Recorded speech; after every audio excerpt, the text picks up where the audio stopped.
நிறைய இருக்கும். நம்ம தப்பாக வந்து நிறைய பேர் வந்து என்ன கவர்மெண்ட் இன்ஸ்டியூஷன் நினச்சி ப்ரைவேட் இன்ஸ்டியூஷனை சூஸ் பண்ணிவிடுவாங்க.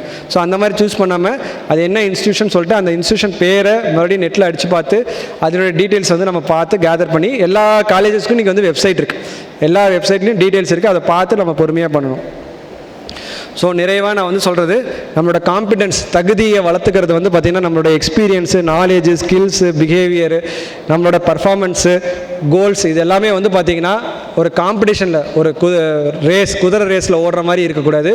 ஒரு கம்பேஷனாக நம்மளோட உலகத்தோட தேவை, மருத்துவ தேவையை, அதாவது நோயில் அவதிப்பட்டிருக்கிற ஒரு நோயாளிக்கு சேவை செய்யக்கூடிய மனப்பான்மை, நம்மளோட திறமையை வந்து இந்த தேவைக்காக செலவு செய்யணுமே ஒழிய ஒரு காம்படிஷனுக்குள்ளே போய்ட்டு இவங்க அவ்வளோ சம்பாதிக்கிறாங்க, நாம் இவ்வளோ சம்பாதிக்கிறோம், என் பையன் இவ்வளோ தான் மார்க்கு, உங்கள் பையன் அவ்வளோ மார்க்கு அப்படின்னு சொல்லி ஒரு காம்படிஷனுக்குள்ளே தள்ளி ஒரு மனநோயாளியாக நம்ம மாறக்கூடாது. Wherever there is a art of medicine is loved. இது ஹிப்போக்ரட்டிஸ் வந்து சொன்னது. மெடிசனுக்கான ஆர்ட்டை வந்து லவ் பண்ணுறாங்கன்னா there is a love for humanity. நம்ம கொரோனா சமயத்துலையும் பார்த்தோம், சயின்ஸ் தோற்றுருக்கோம், ஹியூமன்ஸ் தோற்றுருப்பாங்க, தப்பான டெசிஷன்ஸ் எடுத்திருப்பாங்க. ஆனால் கடைசியில் ஜெயிச்சது ஹியூமனிட்டி மட்டும்தான். ஸோ மனிதநேயம் மட்டும்தான் ஜெயிச்சது. ஸோ நம்ம மனிதநேயத்தை மேம்படுத்துகிற மாதிரி நம்மளோட கல்வி அமையணுங்கிறத நான் வந்து நிறைவாக சொல்லி முடிச்சுக்கிறேன். வாய்ப்பு கொடுத்த அனைவருக்கும் நன்றி.